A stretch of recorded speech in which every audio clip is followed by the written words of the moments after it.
तुमचं वजन वाढतंय का, कपडे घट्ट बसायला लागलेत किंवा लवकर थकायला होते, तर हा व्हिडिओ तुमच्यासाठी आहे। आज आपण जाणून घेणार आहोत स्थूलत्व म्हणजे काय, त्याची कारणं आणि सोपे उपाय। चला तर मग जाणून घेऊयात। नमस्कार, मी पल्लवी आपलं स्वागत करते इब्लिशच्या या विशेष व्हिडिओमध्ये। स्थूलत्व म्हणजे शरीरात अतिरिक्त चरबी साठणे, ज्यामुळे तुमच्या आरोग्यावर वाईट परिणाम होतो। जर तुमचा BMI बॉडी मास इंडेक्स 30 पेक्षा जास्त असेल तर तुम्ही स्थूल आहात। ही समस्या लहान मुलांमध्येही दिसून येते। मित्रांनो, स्थूलत्वाची अनेक कारणे असतात।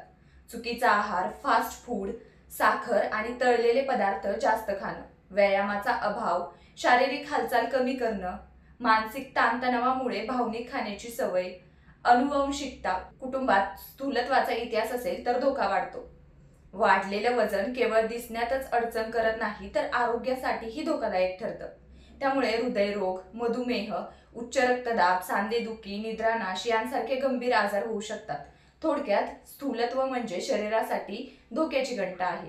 पण काळजी करू नका, यावर सोपे उपाय आहेत। साखर आणि तळलेले पदार्थ कमी करा। भरपूर फळं, भाज्या आणि प्रथिनं खा। दिवसातून 4-5 वेळा थोडं थोडं खा। रोज किमान 30 ते 45 मिनिटं चालणं किंवा योगा करा।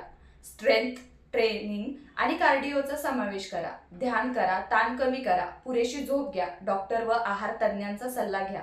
वजन कमी करण्यासाठी योग्य मार्गदर्शन मिळवा। लहान मुलांमध्ये स्थूलत्व टाळण्यासाठी त्यांना मैदानी खेळ खेळायला लावा। पौष्टिक आहार द्या, स्क्रीन टाइम कमी करा। मित्रांनो, वजन कमी करणं ही एक प्रक्रिया आहे, सोपी नाही पण अशक्यही नाही। योग्य आहार, नियमित व्यायाम आणि सकारात्मक मानसिकता ठेवल्यास तुम्ही नक्की यशस्वी व्हाल। जर हा व्हिडिओ उपयोगी वाटला असेल तर लाईक करा, शेअर करा आणि आमच्या चॅनलला सबस्क्राईब करा। तुमच्या अनुभवांबद्दल कमेंटमध्ये नक्की सांगा आणि पाहत राहा इब्लिस।